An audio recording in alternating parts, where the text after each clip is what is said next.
후반부는 바로 시작하겠습니다. 윗집 아저씨가 욕을 했던 그날은 남편이 몸살이나 방에서 누워 있었다고 합니다. 별명이 생불인 남편마저 윗집 아저씨의 육두문자에 우리 와이프에게 욕했냐 따졌고, 이에 윗집 아저씨는 저 신발년이 신나 안 뿌렸는데 뿌렸다고 주란한다며 화를 내고 남자들끼리의 언성이 높아지기 시작합니다. 집에 있던 아이는 어른들의 싸우는 소리에 놀라서 울고, 윗집 아저씨는 1분도 안 되는 시간에 복도 창문을 넘어와 저희 집 현관문을 주먹으로 치기 시작했습니다.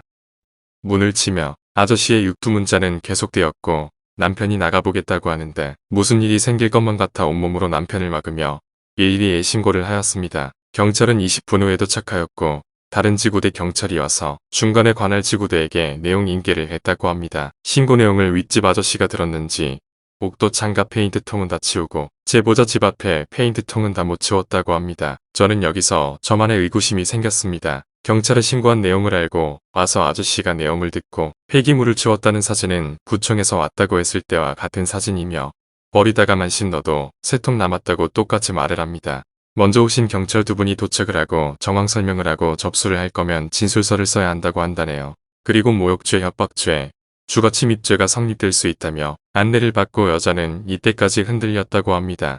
그리고 고소까지 해서 일을 크게 만드는 게 맞나 싶고 보복하면 어쩌나 후회도 되고 경찰이 하지 말라고 하면 위층 아저씨가 들어주실까 이런 고민까지. 그러나 갑자기 이 여자가 위층 아저씨가 저를 향해 육두문자를 쓰고 소리를 지르는 걸 보며 보복이구나 발이고 신고를 하겠다 다짐을 하죠. 그리고 아저씨는 순경이 도착하기 전에 신너통과 페인트통을 주차장에 벌려두고 오늘은 베란다 복도에 안 버렸다 증거를 만들어 보여줍니다. 우리나라 경찰은 산소인가 봅니다. 있었다 없었다 갑자기 생기네요. 그러면서 제보자는 경찰들이 있어도 윗집 아저씨는 계속 욕을 한다고 합니다. 여자는 욕세례를 듣고 있으나 남편은 참으라고만 하고 눈물이 흐르고 자존감은 떨어지고 점점 초라해져만 가나 봅니다. 아저씨의 육두세례에 보도 못한 여경찰과 2층으로 대피해 2층 복도에서 진술서 작성을 하였으며 관할지구대 경찰이 와서 간단한 내용 확인을 하였습니다. 여기서 또 의구심이 듭니다.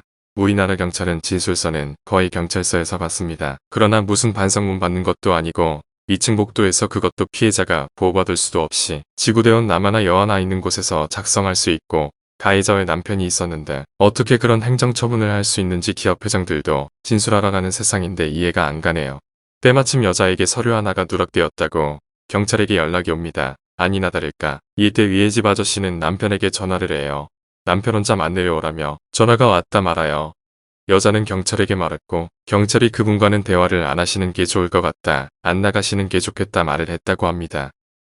한참 뒤 경찰과 순경이 올라와서 서류에 사인하고 내용을 물어보니 아저씨가 취소를 해달라는 내용이었다고 합니다. 그런데 남편은 서명해줬고 여자는 분노합니다. 그리고 남편은 아저씨가 신고를 취소해달란 것도 기분 나쁘게 말했다고 했었답니다.